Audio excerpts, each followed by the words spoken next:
Hello friends, welcome to my channel competitive English with প্রাইমাইটেড। তো বন্ধুরা, আজকের এই ভিডিওতে দুটো খুব গুরুত্বপূর্ণ বিষয় নিয়ে আলোচনা করব। তো তোমরা অনেকেই কিন্তু প্রশ্ন করছো যে মেরিট লিস্ট স্টেট ওয়াইজ হবে নাকি ডিস্ট্রিক্ট ওয়াইজ হবে। আর আরেকটা বিষয় যেটা রয়েছে যে কোন জেলায় আবেদন করবেন, যারা হয়তো এই যে আবেদন কোন জেলাতে করতে হবে এটা নিয়ে কিন্তু সিদ্ধান্তহীনতায় ভুগছেন। তো সেটাই আমি আলোচনা করব। তো এই ডিস্ট্রিক্ট চয়েসটা কিন্তু ভীষণ গুরুত্বপূর্ণ। এই ডিস্ট্রিক্ট চয়েস এখন যদি ঠিকভাবে না করা যায়, পরবর্তীকালে কিন্তু কেঁদেও কুল পাওয়া যাবে না। যেটা বলছি একদম সেটাই কিন্তু বাস্তব। হ্যাঁ, যারা এই বিষয়গুলো ফেস করছে, যারা ফিল্ডে আছে, তো তারাই কিন্তু বিষয়গুলো ভালো বলতে পারবে। তো দেখো, যে বিষয়টা আমি প্রথমেই বলবো যে মেরিট লিস্টের বিষয়টা দেখো, তারপরে ডিস্ট্রিক্ট চয়েস ভীষণ গুরুত্বপূর্ণ। এটা কিন্তু অবশ্যই সবাইকে জানতে হবে, না জানলে কিন্তু চরম ভুল হয়ে যাবে। তো দেখো, মেরিট লিস্ট প্রথমে যেটা হবে 13,421 যে শূন্যপদ টোটাল রয়েছে। তো এই শূন্যপদ থেকে মোটামুটি বাংলা মিডিয়ামের যে সিট রয়েছে, তো সেটা 11,000 প্লাস শূন্যপদে কিন্তু নিয়োগ হবে। তো এই 11,000 প্লাস যে শূন্যপদ, এই টোটাল 11,000 প্লাস শূন্যপদের কিন্তু প্রথম একটা স্টেট ওয়াইজ কিন্তু মেরিট লিস্ট হবে। তো এখানে যত প্রায় 40,000 প্লাস ক্যান্ডিডেট যারা এখানে পার্টিসিপেট করবে, তো তাদের মধ্যে থেকে একেবারে 11,000 প্লাস যে সঠিক যে ভ্যাকেন্সি রয়েছে, যে ভ্যাকেন্সি নিয়োগ হবে, তো এই ভ্যাকেন্সি তো এতজনকে টোটাল যা পার্টিসিপেট করবে, সে 40 হোক 50 হোক, যে হাজার ক্যান্ডিডেটই এখানে পার্টিসিপেট করুক না কেন, তো এই ক্যান্ডিডেটের মধ্যে থেকে কিন্তু 11,000 প্লাস যে শূন্যপদে নিয়োগ হবে, তো তাদের কিন্তু একটা মেরিট লিস্ট বেরোবে। মোদ্দা কথা, 50,000-এর মধ্যে 11,000 প্লাস ক্যান্ডিডেটকে বেছে নেওয়া হবে মেরিট হিসাবে। এটা কিন্তু একটাই লিস্ট, এটা কিন্তু পুরোপুরিভাবে স্টেট ওয়াইজ। এইবার তোমরা অনেকে বলছো যে শূন্যপদ দিয়েছে ডিস্ট্রিক্ট ওয়াইজ, তাহলে নিয়োগ কি ডিস্ট্রিক্ট ওয়াইজ হবে নাকি স্টেট ওয়াইজ? তো দেখো, সিটটা তো ডিস্ট্রিক্ট ওয়াইজ দেবে, তো সিট স্টেট ওয়াইজ আবার কীভাবে সম্ভব? সেটা এর আগে হয়েছিল 16,500-তে। ওগুলো চুরি করার অনেক রকম পন্থা যখন খোঁজার থাকে, তখন এইসব কোনো মেরিট মেরিট বলছে সরি কোনো এই যে ভ্যাকেন্সি পজিশন একটা ক্যাটেগরি ওয়াইজ ডিস্ট্রিক্ট ওয়াইজ যে দিতে হয়, সেটা তখন সেটা দেয় না। কখন দেয় না? যখন চুরি করার দরকার হয়। 16,500-তে যেমন চুরি করার দরকার ছিল, মানিক ভট্টাচার্য কী করে গিয়েছে আমরা সবাই জানি। তো যাই হোক, তো 2022-এর নিয়োগ থেকে যে বিষয়টা শুরু হয়েছে, একদম পুরো নিট অ্যান্ড ক্লিনভাবে সব কিছু সুন্দরভাবে পরিচালিত হচ্ছে। তো 2022 রিক্রুটমেন্টের মতো এখানেও যে সেই বিষয়টাই হচ্ছে। তাহলে শূন্যপদটা ডিস্ট্রিক্ট ওয়াইজ যেটা দিল, মানে ওই ডিস্ট্রিক্টে ওই টিচারগুলো প্রয়োজন। তো এইবার এই যেটা বললাম যে স্টেট ওয়াইজ যে মেরিট লিস্ট বের হলো 11,000 প্লাস শূন্যপদের, এবার ওই মেরিট লিস্ট থেকে ওখানে সবার তো র্যাঙ্ক থাকবে, একদম 1 থেকে যতটা পর্যন্ত ভ্যাকেন্সি আমাদের রয়েছে পরপর পুরো র্যাঙ্ক থাকবে।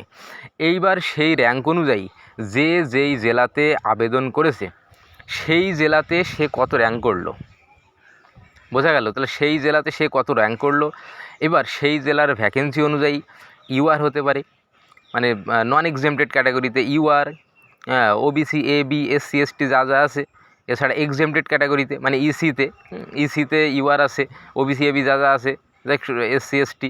এবার এই যে বিষয়গুলো সব রয়েছে, যে প্রত্যেকটা জেলাতে স্টেট ওয়াইজ তো একটা মেরিট লিস্ট হচ্ছেই, তো সেটা ছাড়াও জেলাতে কিন্তু তাদের স্টেট ওয়াইজ যে র্যাঙ্ক, সেই র্যাঙ্ক অনুযায়ী প্রত্যেকটা জেলাতে তাদের কিন্তু আবার আলাদা একটা র্যাঙ্ক হবে। সেটা কিন্তু তাদের একটা লিস্ট কিন্তু বের করবে। কতজনের লিস্ট বের করবে? ওই যেই সংখ্যক ভ্যাকেন্সি থাকবে। আমি যদি নদিয়ার কথা বলি, তাহলে নদিয়াতে যে সিট রয়েছে, এবার সেই সংখ্যক ক্যান্ডিডেট কিন্তু নদিয়াতে চাকরিটা পাবে। তো এবার ওই যে যারা নিজের জেলাতে চাকরি পাবে, তারা কারা পাবে? যারা ওই র্যাঙ্কের দিক থেকে এগিয়ে আছে, স্টেট ওয়াইজ যে মেরিট লিস্ট, সেখানে যারা র্যাঙ্কে এগিয়ে আছে তারাই পাবে নিজের জেলাতে। শুধু নদিয়া বলে কথা না, প্রত্যেকের জেলা ভেবে নাও, তাহলে এই বিষয়টা বোঝা যাবে। তাহলে এই হলো বিষয়। তাহলে মেরিট লিস্ট হচ্ছে স্টেট ওয়াইজ, কিন্তু নিয়োগটা হবে ডিপিএসসির আন্ডারে। সেটা কিন্তু ওই স্টেট ওয়াইজ যে মেরিট লিস্ট, ওখান থেকে তাদের র্যাঙ্ক অনুযায়ী তাদেরকে নিজের জেলাতে নিয়ে নেওয়া হবে। হবে বলতে যে জেলাতে আর কি আবেদন করবে, তাদের র্যাঙ্ক অনুযায়ী নিয়ে নেওয়া হবে এবং তাদেরকে কিন্তু ডিপিএসসি নিয়োগপত্র দেবে। আচ্ছা, এবার আরেকটা বিষয় যেটা রয়েছে, সেটা হলো এই যে যারা যারা হয়তো নিজের জেলাতে পেলো না, এবার আমি সেই জিনিসটাই কিন্তু আলোচনাটা করব। তো এটা কিন্তু ভীষণ গুরুত্বপূর্ণ। তো নিজের জেলাতে যারা পেলো না, তো তাদের ক্ষেত্রে কি হবে? তো তাদের ক্ষেত্রে দেখো, তাহলে যারা নিজের জেলায় পেলো না, এবার তাদের ক্ষেত্রে যে বিষয়টা হবে, তারা কিন্তু আর নিজের নিজের কোর্টে কিন্তু আর বল রাখতে পারলো না। নিজের ভাগ্য কিন্তু নিজে আর তৈরি করতে কিন্তু পারলো না। সে কিন্তু এখন পুরোপুরিভাবে পর্ষদের হাতে বন্দী হয়ে গেল। তো এই ক্ষেত্রে পর্ষদ তাকে যেখানে পোস্টিং দেবে সেখানে কিন্তু তাকে যেতে হবে। তো আচ্ছা, এই বিষয়টা হলো। এবার আমি একটু ডিস্ট্রিক্ট চয়েসের বিষয়টা একটু আমি বলবো, তাহলে ব্যাপারটা আরও ভালো বোঝা যাবে। তো দেখো, এই যে ডিস্ট্রিক্ট চয়েস, এখন প্রত্যেকেই হয়তো এখন অনেকেই সিদ্ধান্তহীনতায় ভুগছে যে কোথায় করব। তবে আমি ব্যক্তিগতভাবে যে বিষয়টা আমি বলবো সেটা হলো, প্রত্যেকে আগে নিজের জেলাতে দেখো কী পরিমাণ ভ্যাকেন্সি রয়েছে। যে যেই ক্যাটাগরিতে আছে, UR, SC, ST, OBC, AB, যাই হোক না কেন, যে যেখানে আছে সেখানে দেখো কী পরিমাণ শূন্যপদ রয়েছে, এবং সেই শূন্যপদে তুমি আসতে পারবে কি, সেই কনফিডেন্সটা কি আছে? ইন্টারভিউর নম্বর যোগ করে হতে পারে কি? যদি মনে করো যে হ্যাঁ, সেই সাহস আমার আছে, মোটামুটি আমি কিন্তু ডিস্ট্রিক্টের মধ্যে পেয়ে যেতে পারি, তাহলে কিন্তু ডিস্ট্রিক্টেই ফর্ম ফিল আপ করাটা ভালো। আর যদি সেই সাহস না থাকে, সেখানে আমি একটা বিষয় একটুখানি বলে দিই। কেউ হয়তো কনফিডেন্টলি সে ভাবলো যে না, আমি নিজের জেলাতে পেয়ে যাব, তাহলে সে ফর্ম ফিল আপটা করলো। কিন্তু ফর্ম ফিল আপ করে দেখা গেল সে হয়তো ডিস্ট্রিক্টের যে একটা ওই মেরিট লিস্ট যেটা বের হবে বললাম, স্টেট ওয়াইজ থেকে তাদের র্যাঙ্ক অনুযায়ী ডিস্ট্রিক্টে চাকরি পাওয়ার জন্য তাদের একটা লিস্ট তৈরি হয়। এবার সেই লিস্টে একটা শর্ট লিস্ট বলা যেতে পারে, এবার সেই লিস্টে কোনো একটা ক্যান্ডিডেট হয়তো আসতে পারলো না। তাহলে দেখা গেল সে না আসতে পারলে তাহলে সে কিন্তু বাধ্য হয়ে কী হলো, পর্ষদের হাতে কিন্তু বন্দী হয়ে গেল। এইবার পর্ষদ তাকে পশ্চিমবঙ্গের যে কোনো প্রান্তে কিন্তু পোস্টিং দিতে পারে, এটা কিন্তু আর সেই ক্যান্ডিডেটের হাতে থাকছে না। কিন্তু দেখা গেল, আমি যদি নদিয়ার কথা বলি, সেই ক্যান্ডিডেট যদি মনে করতো যে তখন নদিয়াতে না করে সে যদি কাছাকাছি যেগুলো আছে, হয়তো মুর্শিদাবাদ লাগোয়া পেয়ে যেতে পারতো, মানে মুর্শিদাবাদে যদি ফর্ম ফিল আপ করতো, তারপর পূর্ব বর্ধমান রয়েছে, পূর্ব বর্ধমানে যদি ফর্ম ফিল আপ করতো, নর্থ চব্বিশ পরগনা রয়েছে, হ্যাঁ, বা হুগলি আছে, এই সব জায়গাগুলোতে, এই সব জেলাতে যদি ফর্ম ফিল আপ করতো, তাহলে সেই ক্যান্ডিডেট হয়তো এমন একটা জায়গায় পোস্টিং পেতো, সেখান থেকে হয়তো সহজেই সে ডেলি প্যাসেঞ্জারি করতে পারছে। কিন্তু সে হয়তো নিজের জেলাতে হয়তো চাকরি করবে, বা সেই, এটা সবার ক্ষেত্রেই এটা প্রযোজ্য, সবাই চাই নিজের জেলাতে একটু কাছাকাছি করতে, তাহলে ঠিকঠাক কাজকর্মগুলো অবশ্যই করা যায়। তা না হলে যত দূরে তত কিন্তু প্রতিকূলতা, আর প্রতিকূলতার মধ্যে স্কুলের যে কাজকর্ম সেগুলো করা কিন্তু খুব সমস্যার বিষয়। তো সেই কারণে নিজের ডিস্ট্রিক্টে মানে অ্যাপ্লাই করার ক্ষেত্রে বিষয়গুলো কিন্তু খুব ভাবতে হবে, ভেবে তারপরে কিন্তু এই সিদ্ধান্তটা নিতে হবে, তা না হলে কিন্তু পরে সমস্যা হয়ে যাবে। তো এই যে বিষয়টা বললাম, তো সেই ক্ষেত্রে আর তারপরে আমি আরেকটা বিষয় বলে দিই। কোনো ক্যান্ডিডেট যখন এই যে ডিস্ট্রিক্টে পেলো না, তখন সে কিন্তু ওই যে পর্ষদের হাতে বন্দী হলো। তখন প্রত্যেকটা জেলার যে ডিস্ট্রিক্ট ওয়াইজ যে রিক্রুটমেন্টটা, সেটা ডিপিএসসি সম্পূর্ণ করার পরে তারপরে স্টেট লেভেল কাউন্সিলিং হবে। প্রথমে ডিস্ট্রিক্ট লেভেল হয়ে গেল, এরপরে স্টেট লেভেল কাউন্সিলিংয়ের জন্য কিন্তু পর্ষদ প্রত্যেককে ডেকে নেবে, যারা যারা আছে স্টেট লেভেলের মধ্যে, যারা যারা পড়লো, যারা বিভিন্ন জেলাতে যারা পেলো না, নিজের জেলাতে যারা পেলো না, তখন তাদেরকে পর্ষদ একদম এপিসিতে কিন্তু ডাকবে।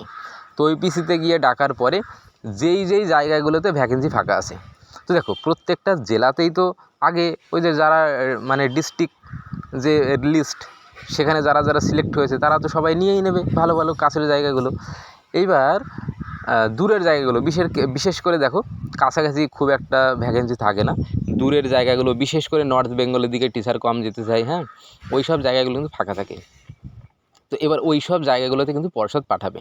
পর্ষদ একদম স্ট্রেট ফরওয়ার্ড কথাবার্তা, এই জায়গা ফাঁকা আছে, এই স্কুল এই জেলাতে ফাঁকা আছে, গেলে যাও, তা না হলে সরো, একদম এই হলো বিষয়।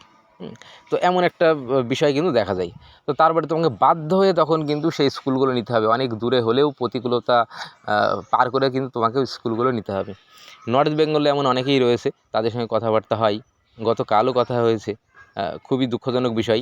এই কারণে আমি বারবার বলছি, ডিস্ট্রিক্ট চয়েসটা কিন্তু ভীষণ ভাইটাল, খুব মানে কী বলবো, মানে বুদ্ধিমত্তার সঙ্গে এটা করতে হবে। আবেগপ্রবণ হয়ে আমি নিজের জেলায় করে দিলাম, নিজের জেলায় করে দেখা যাচ্ছে সে নর্থ বেঙ্গলে পোস্টিং পেল, কিন্তু নিজের জেলায় না করে যদি পাশের জেলা করতো তাহলে দেখা যাচ্ছে সে হয়তো ভালোভাবে ডেলি প্যাসেঞ্জারই করতে পারতো। তো এইটা কিন্তু আমি বলতে চাইবো, তো এটা কিন্তু খুব বুদ্ধিমত্তার সঙ্গে এই সিদ্ধান্তটা নিতে হবে। এত হুটোপাটার কিছু নেই, একটু ভাবনা চিন্তা করে বিষয়টা কিন্তু করলে ভালো হয়। আচ্ছা, তারপরে আমি একটু বলি, এইবার ওই যে পর্ষদ তারপরে ঠিকঠাক করে দিল যে হ্যাঁ এই জেলা ফাঁকা আছে, তোমাকে এই জেলার এখানে পোস্টিং দেওয়া হবে। তখন তারপরে ক্যান্ডিডেট ওই যে স্কুল সিলেকশন করে চলে আসলো বাড়িতে। তারপর বাড়িতে তার একটা চিঠি আসবে, মানে ডিপিএসসি ডেকে পাঠাবে, তারপর তাকে সেই জেলার ডিপিএসসিতে গিয়ে তাকে কিন্তু সেখানে মানে রিক্রুটমেন্ট তাকে করা হবে, সেই স্কুলে কোথায় তার পোস্টিং দেওয়া হচ্ছে সেই বিষয়গুলো তখন জানানো হবে। এই যে বিষয়গুলো, তো এটা কিন্তু একটা ভীষণ একটা সমস্যার বিষয়। তো এই কারণে বারবার বলছি যে ডিস্ট্রিক্ট ওয়াইজের ব্যাপারে বি কেয়ারফুল। আর এর আগেও বললাম যে আর এই যে আগে যেটা হতো সেটা হলো শুধুমাত্র আলাদা আলাদা ডিস্ট্রিক্টে ইন্টারভিউ হতো এবং সেই ডিস্ট্রিক্টেই আলাদা আলাদা মেরিট লিস্ট তৈরি হতো। তো আগে কিন্তু স্টেট ওয়াইজ মেরিট লিস্ট তৈরি হতো না।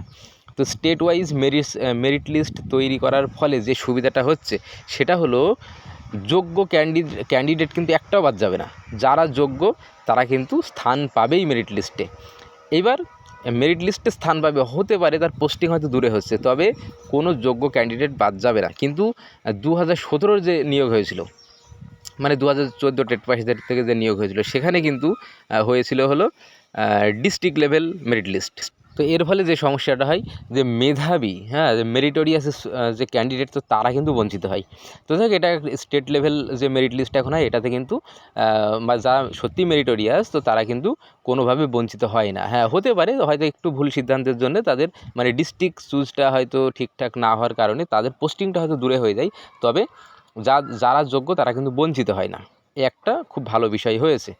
তো যাই হোক, তো আশা করছি যে মেরিট লিস্ট সেটা স্টেট ওয়াইজ হয় নাকি ডিস্ট্রিক্ট ওয়াইজ, এছাড়া কোন জেলায় আবেদন করলে সুবিধা হবে, কেন সুবিধা হবে, পরবর্তীকালে পর্ষদের আন্ডারে চলে গেলে কি হতে পারে, টোটাল বিষয়ে আলোচনা করলাম। আশা করছি তোমরা বিষয়টা খুব ভালোভাবে বুঝতে পারলে। আর যদি কোনো কোয়ারি থাকে অবশ্যই জানাবে, আমি কিন্তু উত্তর দেব। আর আরও একবার বলি, মেরিট লিস্ট কিন্তু প্রথমে একদম স্টেট লেভেল হবে, তারপরে সেখান থেকে ডিস্ট্রিক্ট ওয়াইজ যে তাদের র্যাঙ্ক, তো সেই অনুযায়ী কিন্তু তাদের নিজের জেলাতে আগে নিয়োগ পাবে এবং বাকি যারা থাকবে তারা কিন্তু স্টেট লেভেল কাউন্সেলিং পাবে। ধন্যবাদ।